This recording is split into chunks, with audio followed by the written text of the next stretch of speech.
Hello বন্ধুরা, তোমার সকলকে স্বাগতম তোমাদের চ্যানেল WB প্রাইভেট টিউশনে। তো আজকের এই ভিডিওতে আমরা মাধ্যমিক টেস্ট পেপার 2024-25 পর্ষদ প্রদত্ত যে তোমাদের টেস্ট পেপার দেওয়া হয়েছে স্কুল থেকে, এই টেস্ট পেপারের আমার 399 নাম্বার পেজে যে অঙ্কের প্রশ্নপত্র রয়েছে, এই প্রশ্নপত্রে আমরা 1-এর, 2-এর এবং 3-এর দাগের প্রশ্নের উত্তর নিয়ে আজকের এই ভিডিওতে আলোচনা করব। তো চলো ভিডিও শুরু করা যাক। দেখো 1-এর দাগে কি বলছে। 1-এর দাগের 1-এর প্রশ্ন, কোনো মূলধন 10 বছরের দ্বিগুণ হলে বার্ষিক সহজ সুদের হার কত? আর জানতে চাইছে আর সুদের হার। তা ধরি মূলধন পিস মানে x টাকা, তার সুদ আসল কত হবে 2x টাকা, দ্বিগুণ বলেছে তাই। এবারে আমরা আসল সুদ বের করবো, তাহলে কি করব, সুদ আসল থেকে আর আসল বা মূলধনটা যদি বিয়োগ করে দিই তাহলে আমরা সুদ পেয়ে যাব। তাহলে আই সমান হচ্ছে কি 2x - x টাকা মানে x টাকা, সময় টি সমান হচ্ছে 10 বছর, আর সুদের হার হচ্ছে সুদের সময় হচ্ছে 10 বছর সময়, আর সুদের হার হচ্ছে আর, এটা হচ্ছে বের করতে হবে। তাহলে I = PRT/100 সহজ সুদের ক্ষেত্রে I = x, দেখো I = x, P = x R R = r, আর টি মানে 10 বছর বাই 100। দেখো x কাটলো, 0 কাটলো, তাহলে কত হবে? অপশন নাম্বার বি সঠিক উত্তর হবে 10%। নেক্সট প্রশ্ন দেখো, পরেরটা বলছে,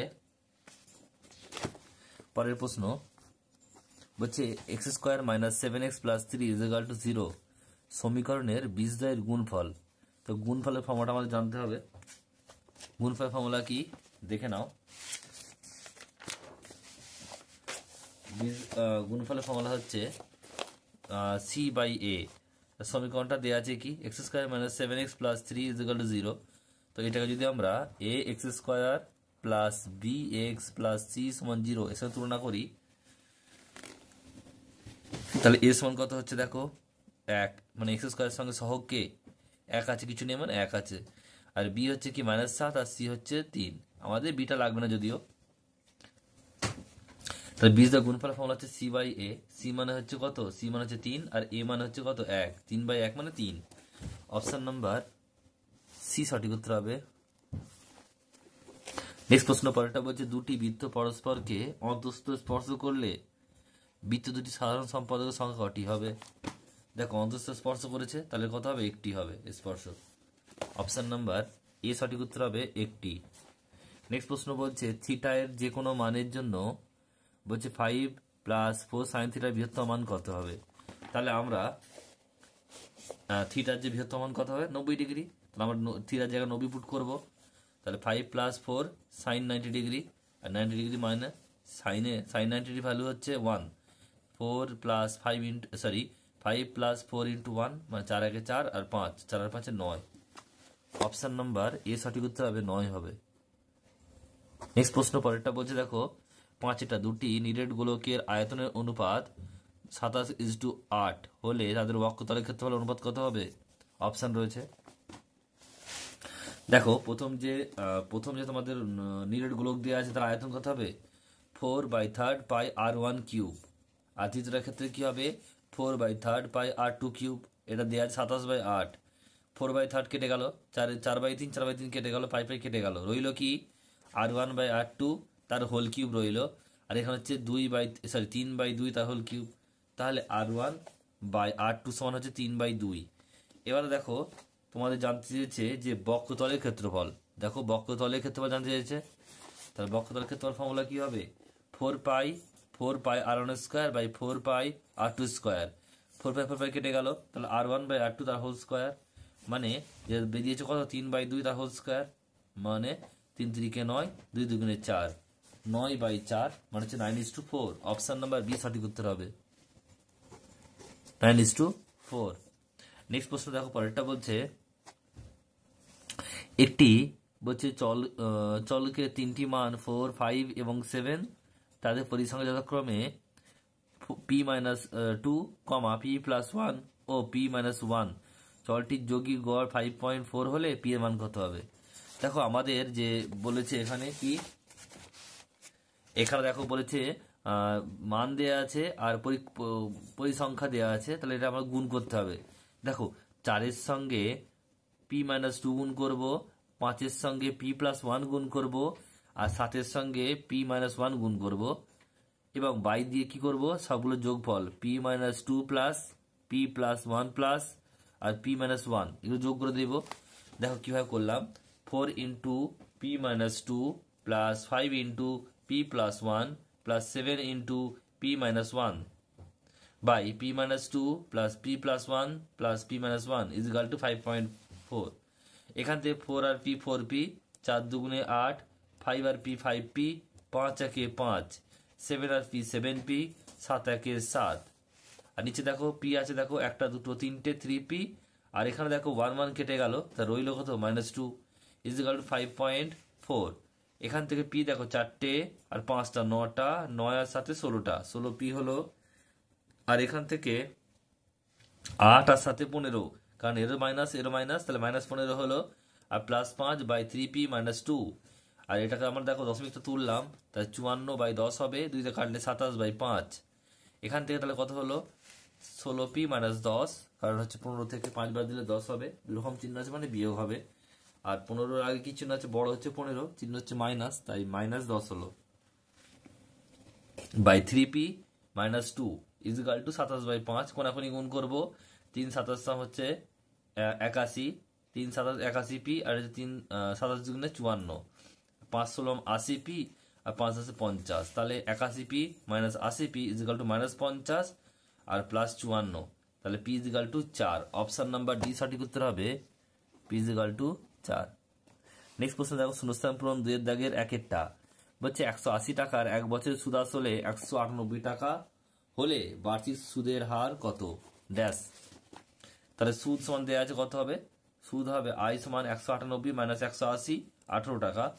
আসল পি সমান হচ্ছে 180 টাকা, সময় হচ্ছে 1 বছর, আর সুদের হার জানতে চেয়েছে। i is equal to p/100, i মানে হচ্ছে 18 টাকা, সমান এখানে হচ্ছে p মানে 180 টাকা, আর মানে বের করতে হবে t মানে 1 বছর, আর এখানে 100, 0 0 একটা কাটলো আর 18টা কেটে গেল, তাহলে আর সমান হচ্ছে 10%। এখানে কি লিখবে, 10%। নেক্সট প্রশ্ন বলছে দেখো, a² BC এবং 4BC এর মধ্য সমানুপাতি x হলে x এর মান কত।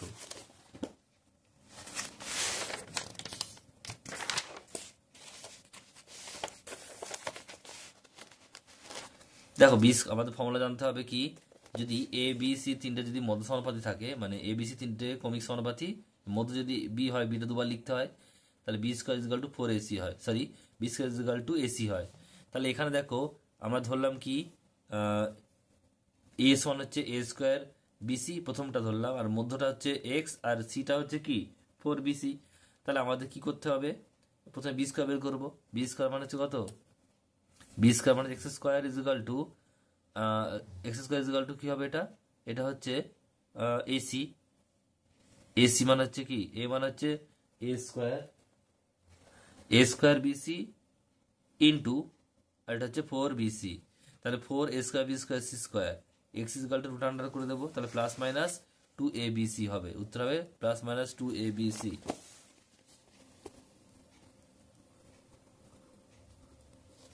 নেক্সট প্রশ্ন বলছে tan থিটা cos 60 = √3/2 হলে sin থিটা -15 এর মান কত ড্যাশ। tan cos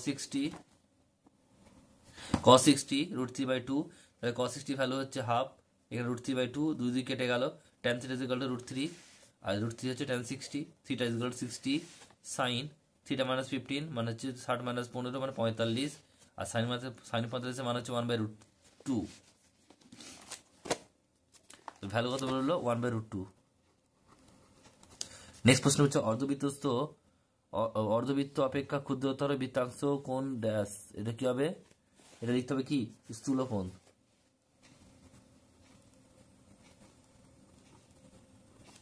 নেক্সট প্রশ্ন বলছে দেখো, যে 8 15 10 11 7 9 11 13 16 সংখ্যাগুলির মধ্যমা কত হবে।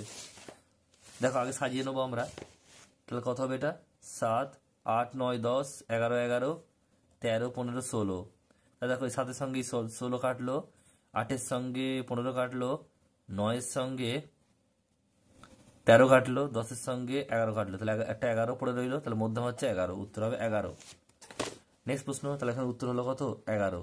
নেক্সট প্রশ্ন বলছে একটি নিরেট গোলক গলিয়ে একটি নিরেট লম্ববৃত্তাকার চোঙ তৈরি করলে গোলক ও চোঙের ড্যাশ সমান হবে, এটা উত্তর হবে আয়তন সমান হবে। এবার সত্য মিথ্যা রয়েছে, দেখো পরেরটা, 3 দাগের 1-এরটা, বার্ষিক 10% হারে 100 টাকার 1 বছরের সরল সুদ ও চক্রবৃদ্ধি সুদের পার্থক্য হবে 1 টাকা। এটা মিথ্যা হবে, কারণ আমরা জানি চক্রবৃদ্ধি সুদ এবং বা সরল সুদ যে কোনো সুদেরই প্রথম বছরের যে সুদ হবে সেটা কিন্তু সমান হবে, তার মানে কি হবে? বিয়োগফল 0 হবে, 1 হবে না। নেক্সট প্রশ্ন পরেরটা, 2-টা, এটা তো বারবার রিপিট আসছে, AB is to C square, comma BC is to A square এবং CA ইজ টু বি স্কোয়ারের যৌগিক অনুপাত নির্ণয় করতে হবে, মানে 1:1 বের করতে হবে। যদি 1:1 হয় তাহলে সত্য হবে, নাহলে মিথ্যা হবে। তাহলে এটা কি করে যৌগিক গড়? মানে সবের পূর্ব পদগুলো নিলাম, AB into BC into CA is to উত্তর পদ, মানে A square B square C square, তাহলে A square B square C square is to A square B square C square, মানে 1:1 সত্য। তাহলে এটা কি হলো? সত্য। cos 36 ডিগ্রি এবং সাইন 54 ডিগ্রির মান সমান, সত্য নাকি মিথ্যা বলতে হবে। তাহলে cos 36 মানে কি? cos 90 - 54, তাহলে সাইন 54, এর সত্য হবে। তাহলে এটা কি হলো? এটাও সত্য হলো। নেক্সট প্রশ্ন, দুটি সর্বসম ত্রিভুজ দুটি সদৃশ্য ত্রিভুজ সর্বদা সর্বসম হবে, এটা মিথ্যা হবে। এটা উল্টোটা ঠিক হবে, মানে দুটি সদৃশ্য ত্রিভুজ সর্বদা সমসম নয়, সর্বসম ত্রিভুজ সর্বদাই সদৃশ্য হবে, উল্টো। নেক্সট প্রশ্ন হচ্ছে কোনো গোলকের বক্রতলের ক্ষেত্রফল এবং আয়তনের সংখ্যামান সমান হলে ব্যাসার্ধ 3 একক হবে। তো আমরা দুটো ফর্মুলা লিখবো এবং আর এর জায়গায় 3 বসিয়ে দেখবো দুটো সমান হচ্ছে কি না। বক্রতলের ক্ষেত্রফল কি, ফর্মুলা কি? 4πr², আর মানে 3 বসাবো, 4π, 4π 3 স্কোয়ার মানে 9, 4 9 36 পাই বর্গ একক। আর আয়তনের ফর্মুলা কি? 4/3 পাই আর কিউব, তাহলে 4/3 পাই আর মানে হচ্ছে 3, 3-এর কিউব মানে হচ্ছে কত? 27, 3 দিয়ে কাটলে 3 27 আর 4 9 36, 36 পাই, দুটো সমান হলো, তাহলে সত্য হবে। নেক্সট প্রশ্ন পরেরটা, তাহলে এটা সত্য হলো। পরেরটা প্রশ্ন দেখো, 5 2, এখান থেকে তথ্যের সংখ্যাগুরু মান 2 বলছে। দেখো 2 কটা আছে? একটা সংখ্যাগুরু মান কাকে বলে? যে সংখ্যাটা বেশিবার থাকে। একটা, দুটো, তিনটে, চারটে আছে, চারটে 2 আছে। আর 5 দেখবো 1 2 3 4, 5 4টে আছে, তাহলে কি হবে সংখ্যাগুরু মান? 2 আর 5 হবে। এটা 2 বলা আছে, এটা মিথ্যা হবে।